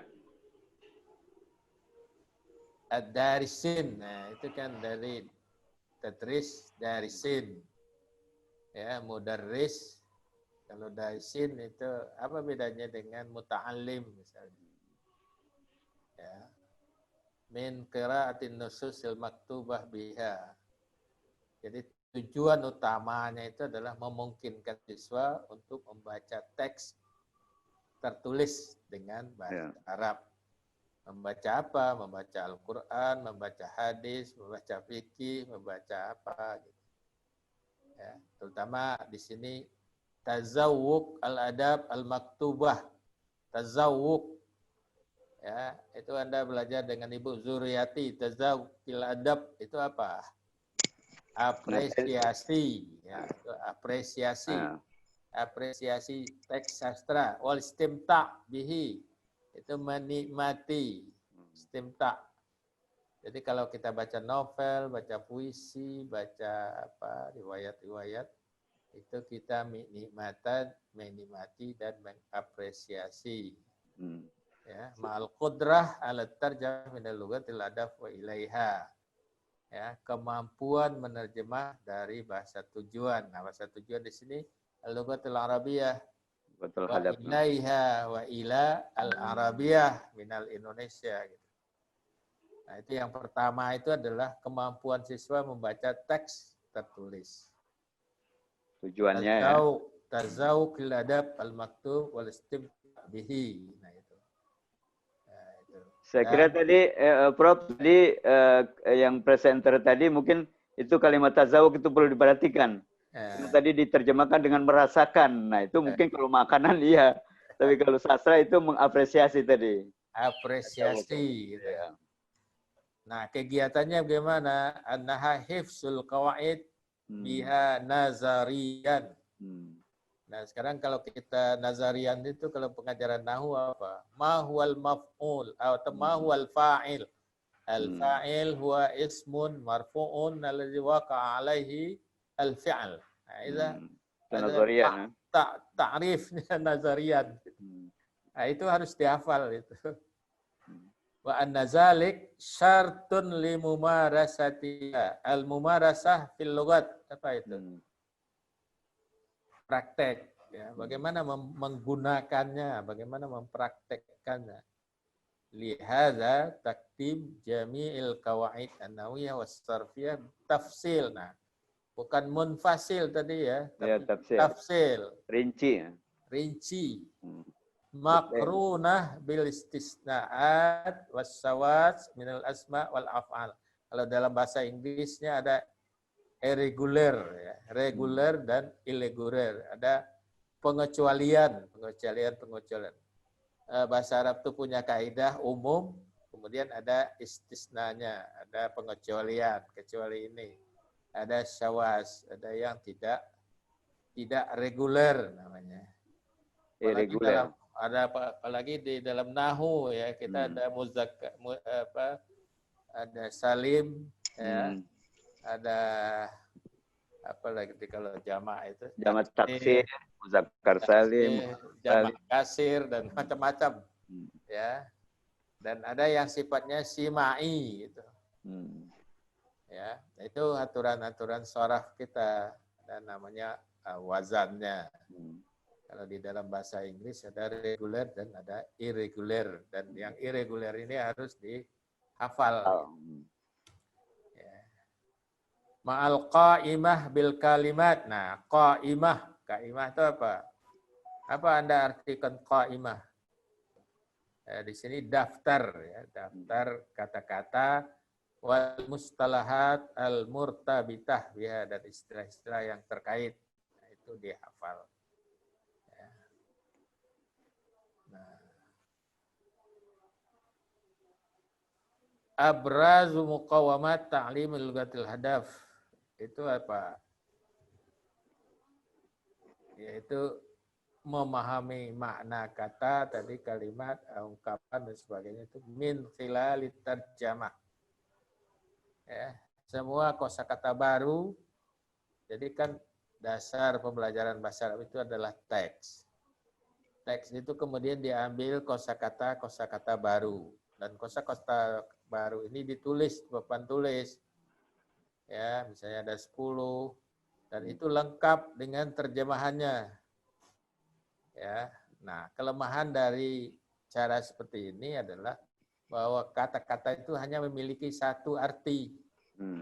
Padahal di dalam bahasa Arab, kata-kata itu banyak arti. Misalnya doraba, selalu diartikan memukul. Padahal di dalam Al-Quran itu doraba itu banyak sekali artinya. Kalau nggak salah di dalam kamus itu ada 50 arti kata doraba. Daraballahu masalah. Itu nggak bisa disamakan daraba aulad al-kalb. Gitu. Idrib bil misal gitu.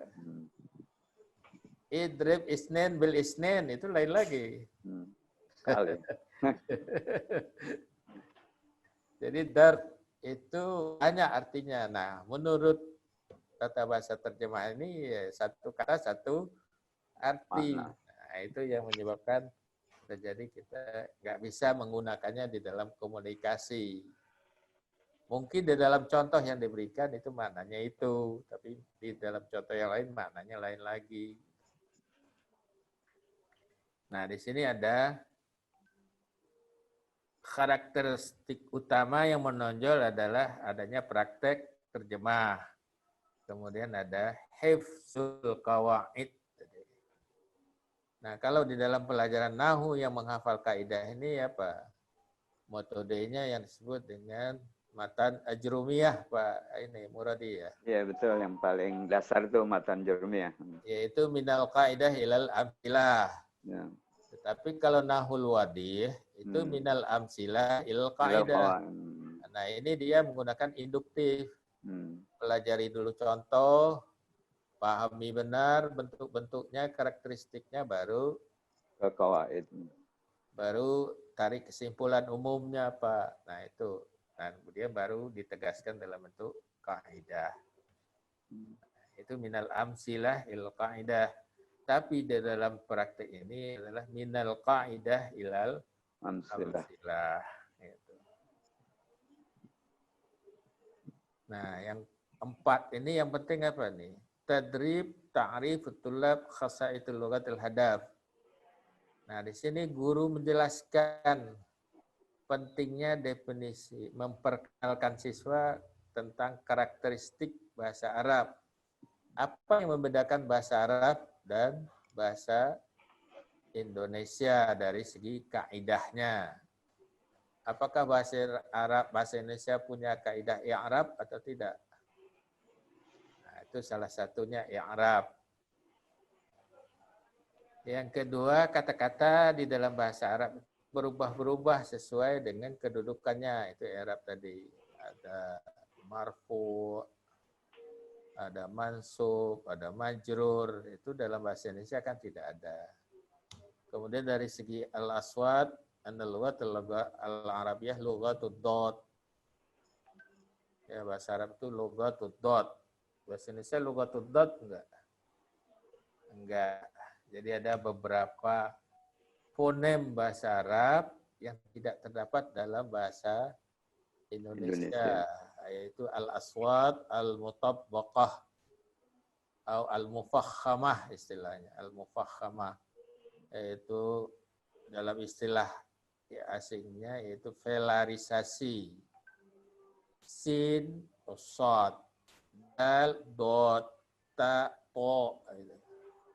Itu namanya mufakhamah. Bunyi-bunyi yang ditebalkan. Kemudian ada bunyi yaitu baina asnani. Interdental. Itu zal dan tha. Ini tidak ada dalam bahasa Indonesia. Ya, zal, tha. Zai itu sendiri juga tidak ada ya. Jadi kalau orang Sunda disuruh mengucapkan zai, zal, to, itu diganti jim semua. Idza zulzilatil ardu zilzalaha itu susah. Sama semua ya? Sama semua. Jajul julam. Itu susah semua. Nah, itu tadris al-aswad. Itu penting. Nah, itu dijelaskan itu. Secara panjang lebar. Nah, itu hifzul qawaid. Saya kira Prof ini juga penting ya mahasiswa untuk mengetahui bunyi-bunyi apa yang tidak ada dalam bahasa ibu kita atau bahasa Indonesia.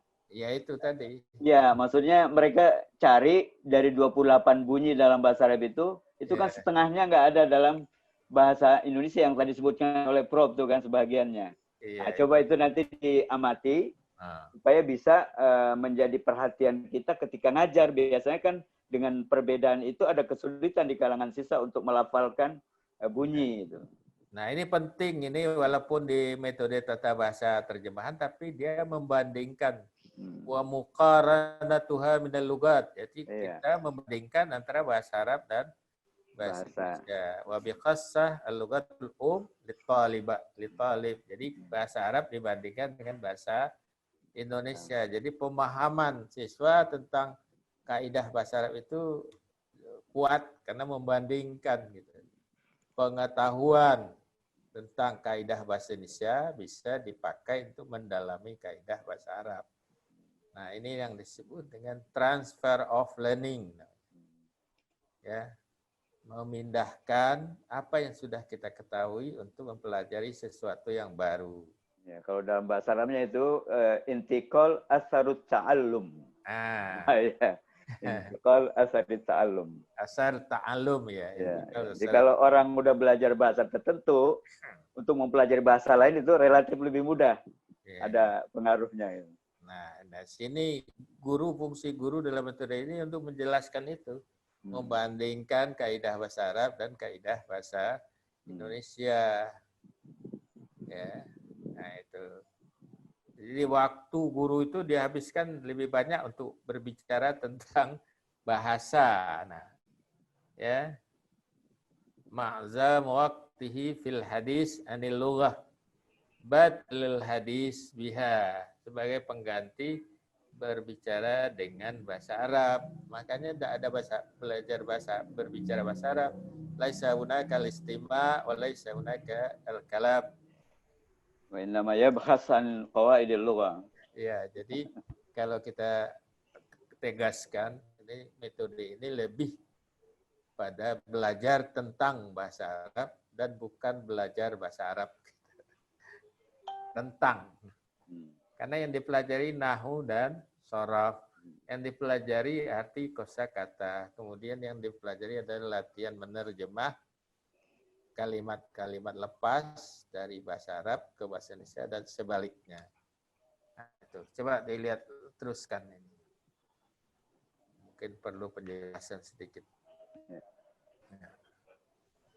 Nah, ini tujuan pembelajaran membaca.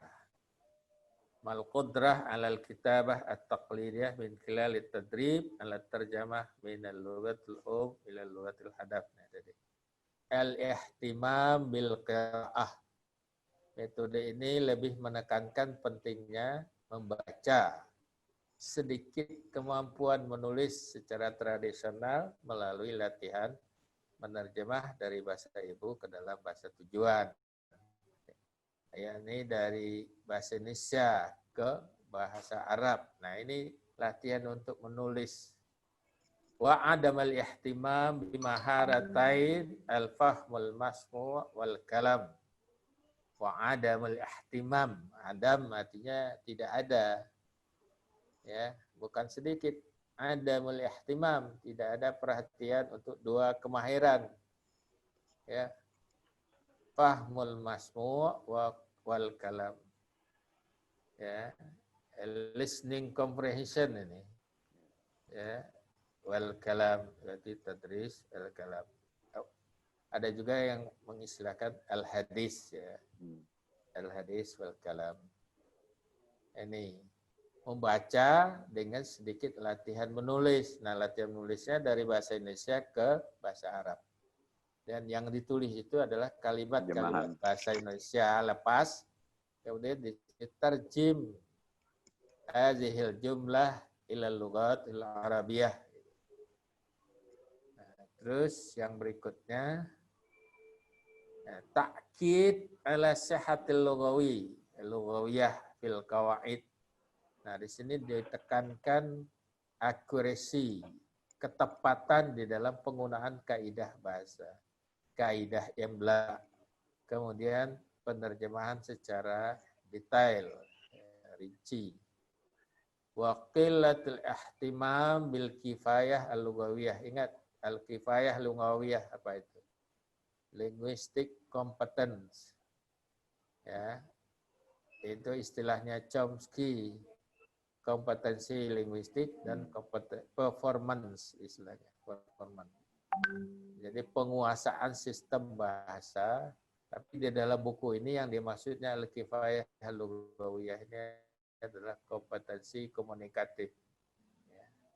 Bagaimana bahasa Arab digunakan sebagai sarana komunikasi untuk berbicara, untuk menyimak, untuk membaca, dan untuk menulis.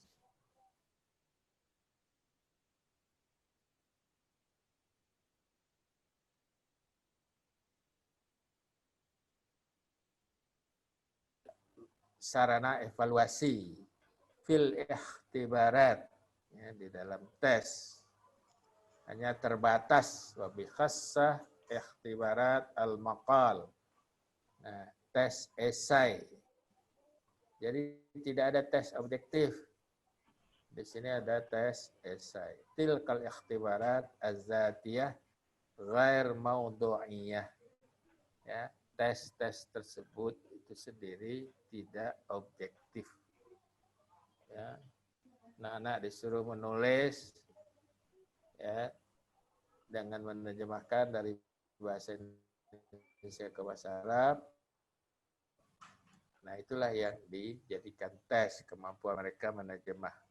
Al-iman bi anna talib la yumkin ayat ta'allam lughatil hadaf bil lughatil hadaf. Nah, di sini pengguna metode ini nggak yakin ya bahasa Arab bisa dipelajari dengan bahasa Arab. Oleh karena itu bahasa Arab biasanya diajarkan dengan bahasa Indonesia.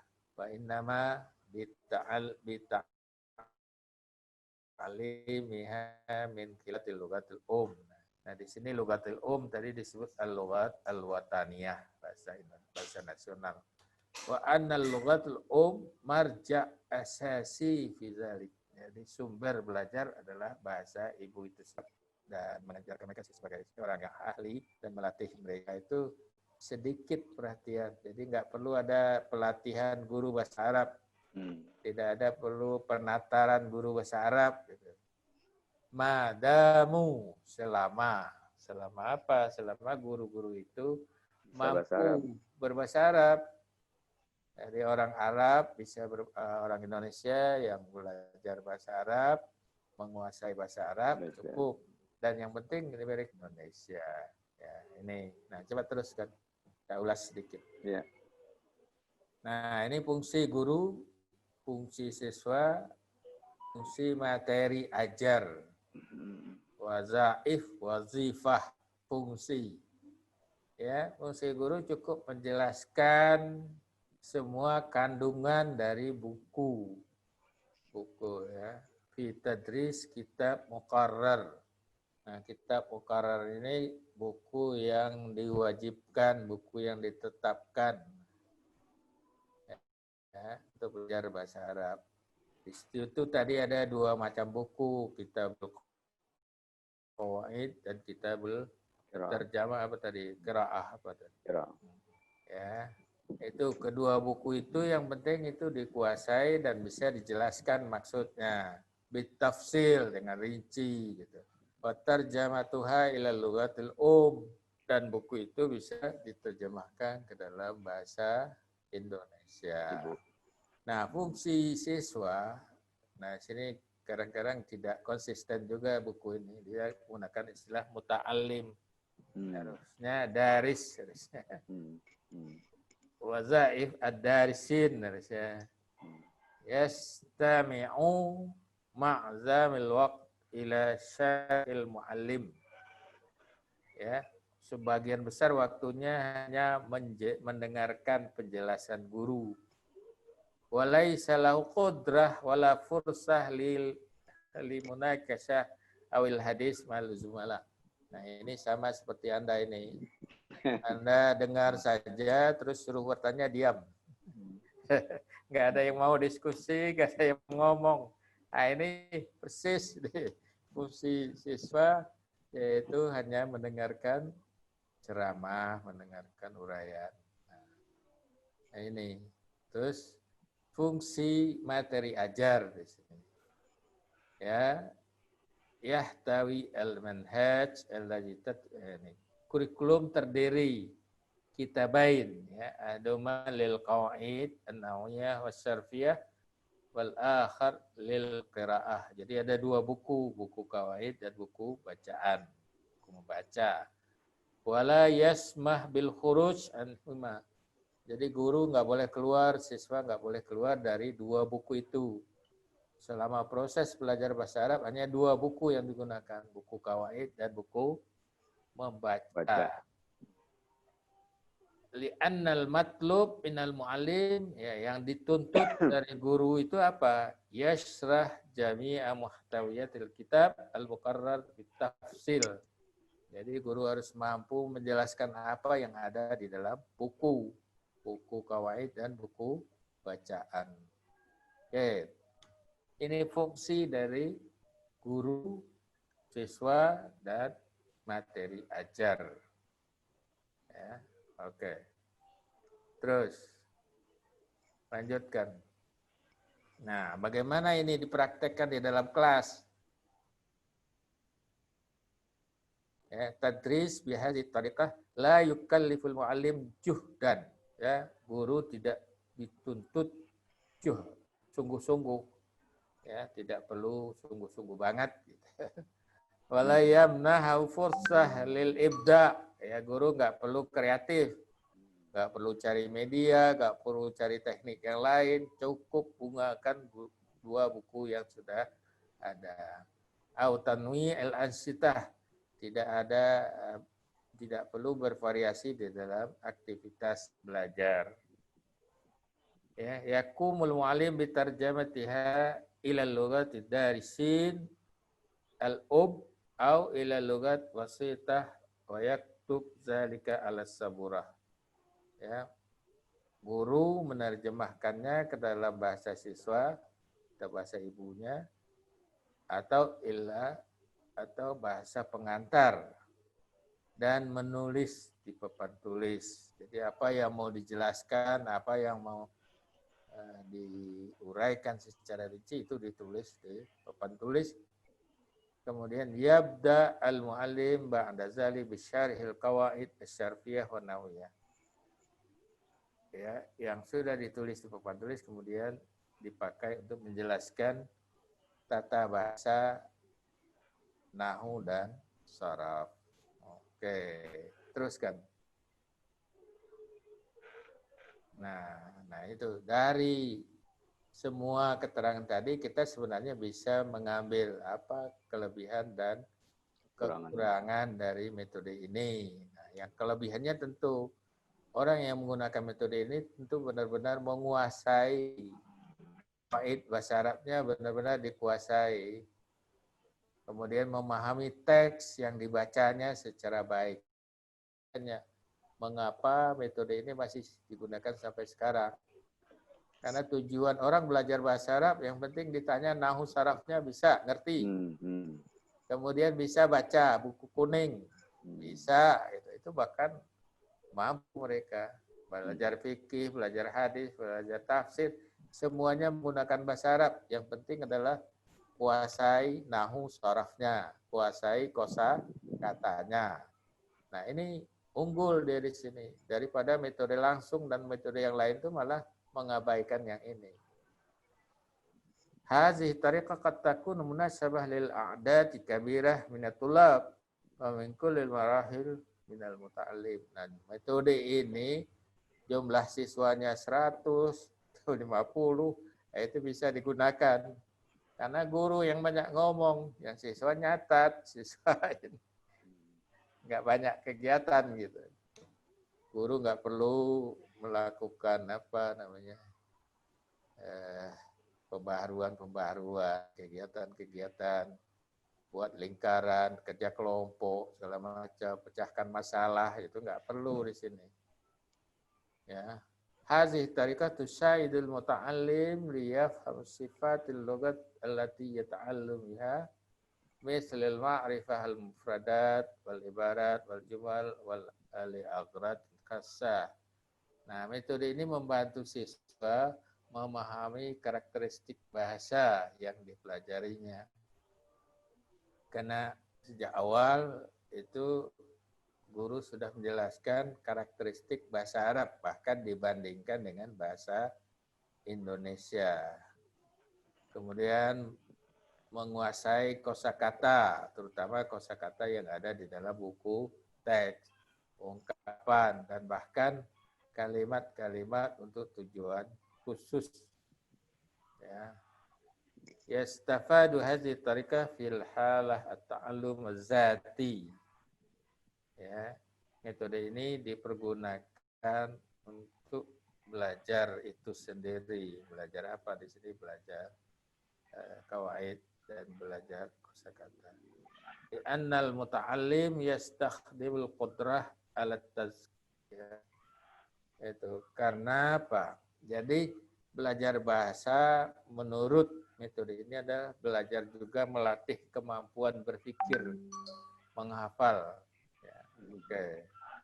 Ini kelebihan dari metode ini. Tentu banyak juga kelemahannya. Kelemahannya coba kita lihat. Al-uyub tadi.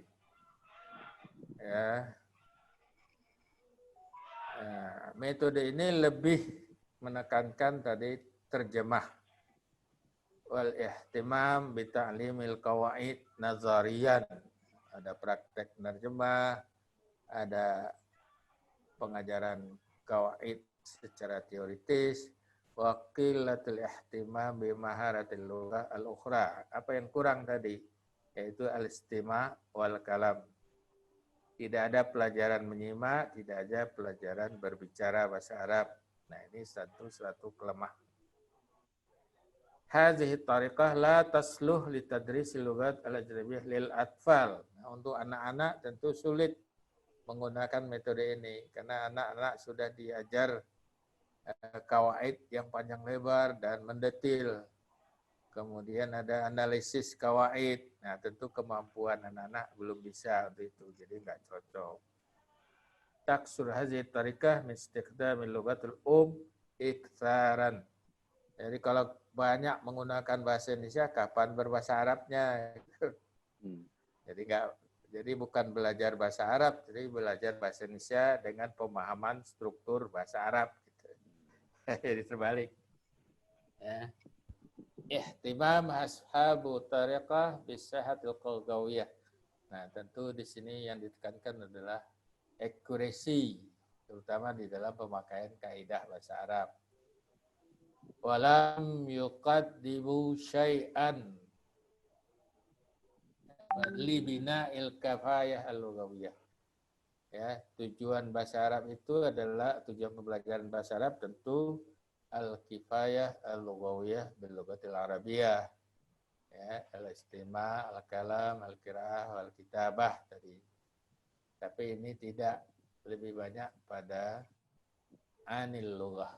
Ya, ini ta'lim al-qawaid wa at-tarjamah.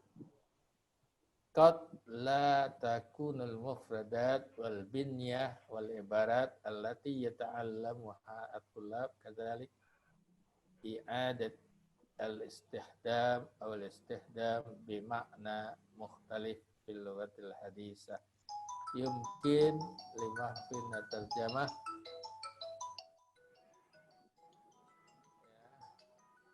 al-lafziyah atau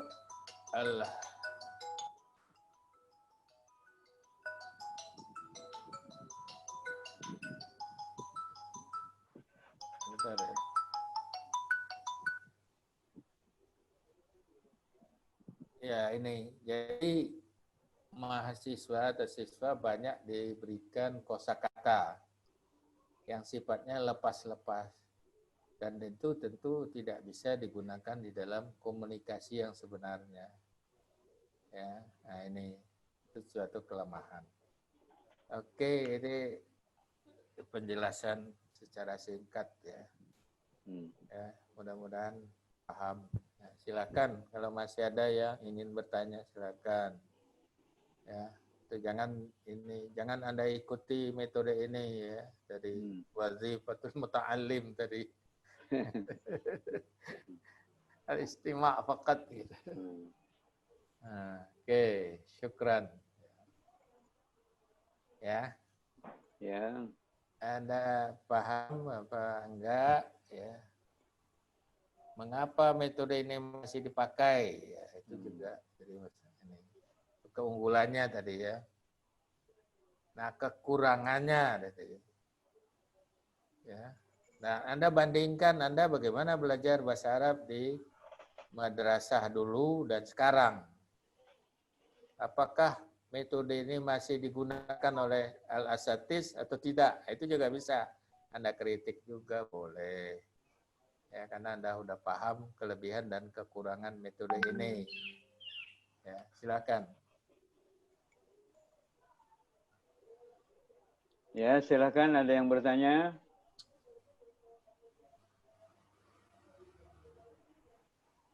Izan min khilal syarh al-profesor anna laisa hunaka tariqatun musla wa likulli tariqatin mazayaha wa uyubaha.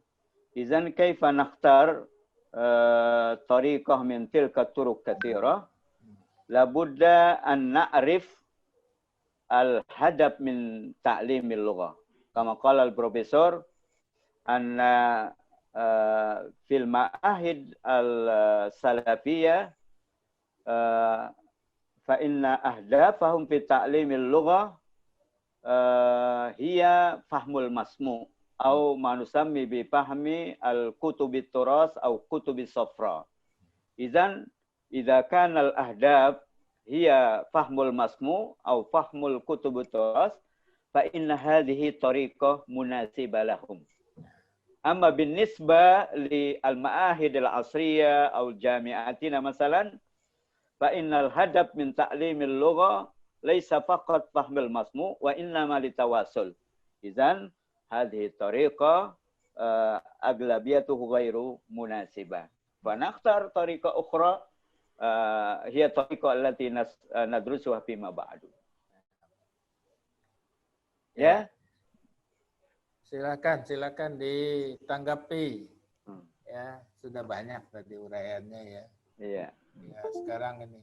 Jadi begini, bicara belajar, bukan yang belajar itu bukan hanya kelompok yang penyaji, tapi semua mahasiswa wajib membaca semua judul tadi. Jadi jangan kita hanya dididik sebagai spesialis, gitu. Terlalu spesialis. Hanya spesialis Tariqatul Qawaid wa Tarjamah. Yang lainnya spesialis Tariqatul Mubasyirah. Yang lain nggak kenal gitu. Karena yang dia baca yang ditugaskan untuknya saja. Nah ini nggak boleh. Jadi semua harus paham.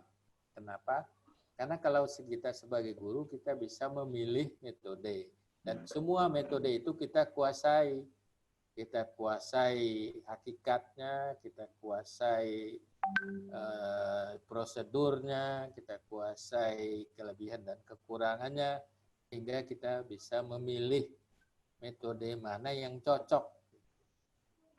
Jadi jangan hanya spesialis metode tata bahasa terjemahan saja, kelompok satu misalnya, ya, dan kelompok lain nggak menguasai karena nggak baca, nah itu juga nggak boleh. Jadi semuanya, semua yang kita pelajari itu harus dikuasai karena Anda adalah calon guru, ya, calon guru, ya. Oke. Ya. Nah, mana yang mau bertanya? Silakan, ya, pimpin kembali ya diskusinya. Silakan. Kita sampai jam berapa, Pak? Ini. Kita bisa lewat ya, kita bisa lewat sampai jam 11 bisa sebenarnya. Karena udah digabung jadi satu.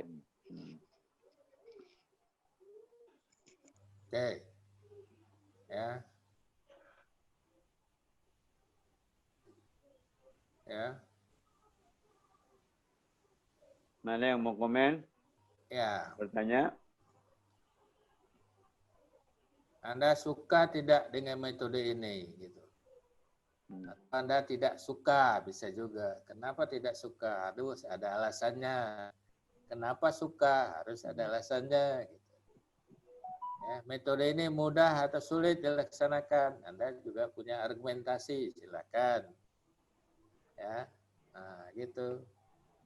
Ya, ini kita terbiasa nih as-sukut ini. As-sukut alamatur rida itu enggak cocok dipakai. Itu kalau akad nikah, Ustaz. Iya. Jadi sukut itu multi tafsir gitu ya. Apakah Anda sudah paham benar? Ya bisa diam. Atau Tapi paham. apakah tidak mengerti sama sekali juga diam. Atau ingin bertanya tapi malu-malu juga bisa juga. Tapi nggak usah malu. Malu bertanya, sesat di jalan. Ya, karena bertanya itu adalah satu metode untuk mendapatkan ilmu pengetahuan. Ya, jadi orang banyak bertanya, baca, banyak yang dia peroleh, banyak yang diketahui. Coba perhatikan anak kecil ya. Anak kecil itu cepat berbahasa kalau dia banyak nanya. Dan orang tuanya melayani. Tapi ada juga orang tua kalau anak bertanya disuruh tutup mulutnya. Rewet tuh. Rewet. Nah, itu Rewet. bagus. Bagus.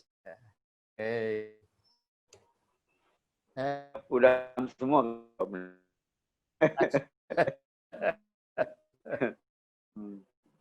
Ini untuk yang akan datang harus lebih banyak bertanya ya. Iya. Nah, Ini kelihatannya belum baca semua ini kecuali yang presenter aja, yang presentasi aja.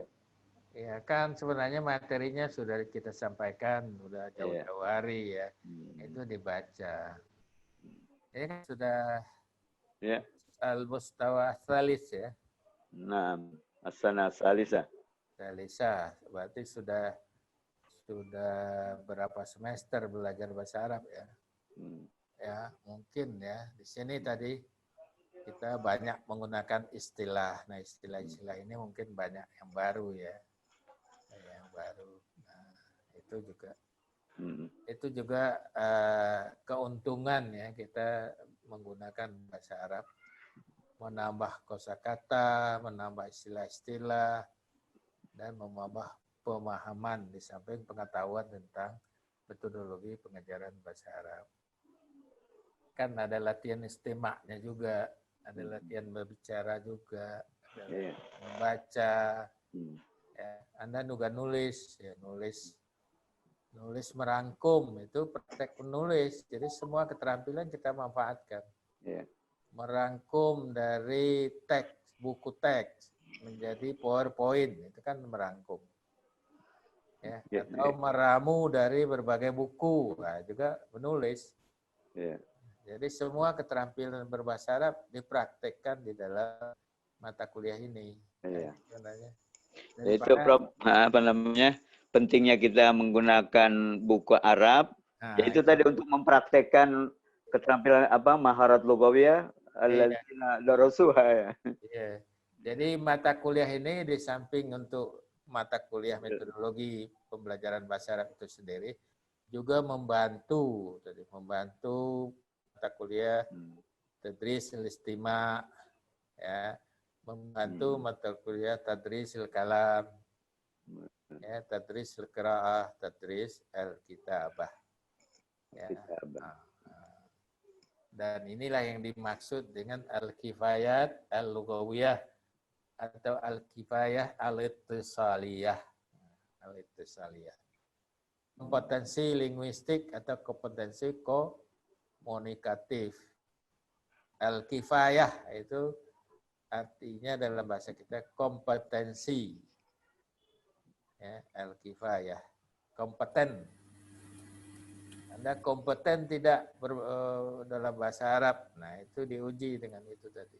Anda mampu nggak menyimak, mampu nggak berbicara, mampu nggak membaca, mampu nggak menulis dalam bahasa Arab. Ya. Prof. Emzir, ya. Dan juga Ustaz Muradi dan Ustaz Ikhwan. Sebelumnya mohon maaf saya interupsi. Boleh. Saya dapat kabar dari kelas D, kelas Delta, kalau mereka ternyata jam 10 ada kuliah, Ustaz. Itu kan sudah diberitahu bahwa A, B, A, C, dan D. Itu kenapa masih ada? Jadi dia ada kitabah. Nah itu yang keliru itu. Di dalam jadwalnya A, C, D jam pertama, C, D jam kedua gitu. C, D. Bukan C dan D gitu. Ya itu nanti dibicarakan. Jadi seharusnya ini kan 2 jam. Ya, 2 jam. Ya, oke. Terima kasih Ustaz ya. Ya, demikian juga yang hari Selasa juga gitu dari jam yang ketiga dan jam yang keempat itu digabung. Dan digabung kita kuliahnya tidak satu kelas gitu ya. Oke lah. Panjang. Ya. Baik. Ada lagi yang ingin bertanya? Kalau nggak ada ya terpaksa kita selesaikan. Ya. Ya, ya kan ini kan baru awal diskusi ya. Nggak apa-apa.